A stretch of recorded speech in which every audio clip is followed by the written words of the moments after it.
Good morning, everybody. Mike Niemiec back here on a Wednesday morning. It's April 5th, 2017. A little bit better in the overnight trade. We've got the corn and wheat up roughly around 1 to 2 cents, maybe 3, but the strong one is the oilseed market. We got the bean market up around 10 cents. We got the meal market up around 2 points and the soybean oil market up around 40 points. As we've been talking, that we had the USDA report at the end of March, and we also had the start of a new month on Monday, that the trade was lopsided, being net long the oilseeds and short the grains. And we kind of came out of that over the past 2 days. And yesterday, if you want to make a bid to go and try and say that the oilseeds came back a little bit versus the grains, we kind of did that again in the overnight trade with, once again, the beans up 10 and the corn and wheat up roughly 1 to 2 cents. So I think we're doing a little bit of more money flow technical correcting in here. If you want to give some opinions of why maybe the overnight strength was there. The Chinese were off for 2 days in a row. They came back and started trading last night. Maybe there was a bid in their market after us, what we did on our USDA report, although their futures markets are kind of mixed in here.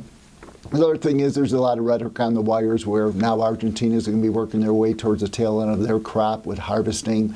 There's talking about a lot of rain coming in there. I don't want to make a big deal about it, but you can put that as far as maybe some of the rhetoric out there. And maybe perhaps more than anything else, it's the technicals, particularly if you look at the oil seeds. If you want to look at stochastics and RSIs, they're way down in the hole, so maybe we're getting a little bit of a technical reprieve there.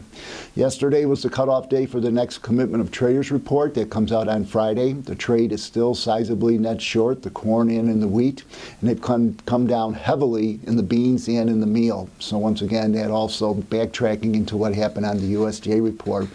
The oil guys, however, have built up a sizable net short, modest a sizable net short position in the soybean oil. So once again, money flow there. But anyway, this money flow is going to maybe perhaps continue. I really don't have any other strong news for you here other than the fact that we're going to be working our way towards the April 11th USDA report that's coming up on Tuesday. We'll be looking at the numbers that the USDA gave us on the quarterly stocks report. And as when it's all said and done, we still see that we have adequate supplies in somewhat of a non-bullish event going forward, unless it falls back on weather. Other than that, we'll have an ethanol report here this morning, weekly export sales tomorrow, and then, like I said, we'll be working our way towards that April 11th USDA monthly report. Once again, these are my opinions, not that of ADM or ADMIS. Thank you.